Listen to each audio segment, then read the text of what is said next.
अस्सलाम वालेकुम, इकबाल एडवोकेट एक न्यू लीगल लेक्चर के साथ। आज का जो हमारा लीगल लेक्चर है वो है कन्फर्मेशन ऑफ डावर। डावर हक महर कब कन्फर्म होती है कि देनी पड़ती है, कब ड्यू होती है डावर, ये हमारा लीगल लेक्चर है। देखिए अंडर सेक्शन 289A है मुहम्मद लॉ का, उसमें 3 तरीके दिए गए हैं कि डावर जो है हक महर है वो कब बिकम कन्फर्म होती है, कब 3 तरीकों से कन्फर्म होती है। पहला तरीका यह है कि by consummation of the marriage, अगर शादी कंज्यूम हो जाती है तो उस सूरत में डावर कन्फर्म हो जाती है, डावर देनी पड़ती है।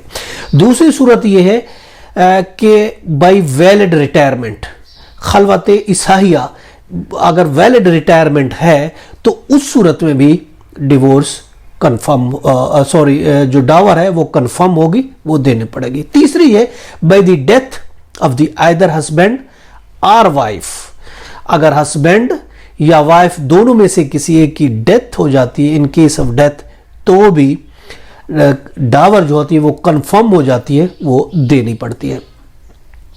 देखिए उसके लिए बैली का पेज है 96, उसमें भी ये दिया गया। शिया लॉ की अगर हम बात करते हैं, शिया लॉ में ये कहा गया कि डावर को उस वक्त तक इस्टाब्लिश होती है, उस वक्त तक कंफर्म होती है, इस्टाब्लिश उस टाइम होती है, पहली बात है जब शादी कंज्यूम हो जाए, उस सूरत में डावर कंफर्म होती है, डावर इस्टाब्लिश होती है। दूसरी चीज जो है जब किसी पार्टी की डेथ हो जाती है, by the death of the either party, either husband और वाइफ, उस सूरत में भी डावर इस्टाब्लिश हो जाती है, कंफर्म हो जाती है।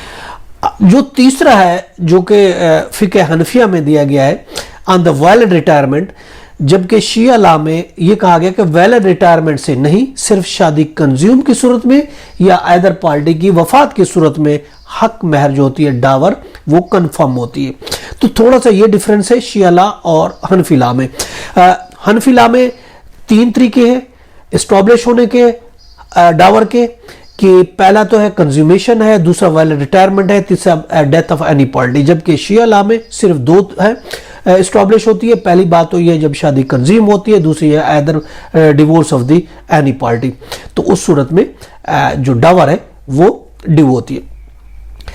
इसी तरीके से ये दिया गया है, बैली का पार्ट 2 है, पेज 73-74 में दिया गया है, डिटेल दी गई है।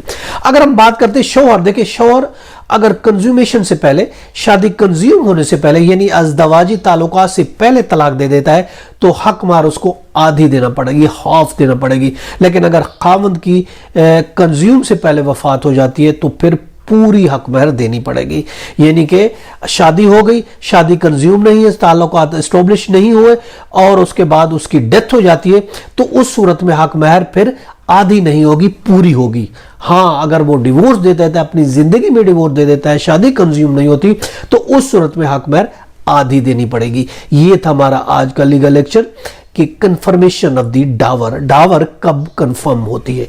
इसके साथ इजाजत दे, कर फिर मिलेंगे। Have a nice day. अल्लाह हाफिज़।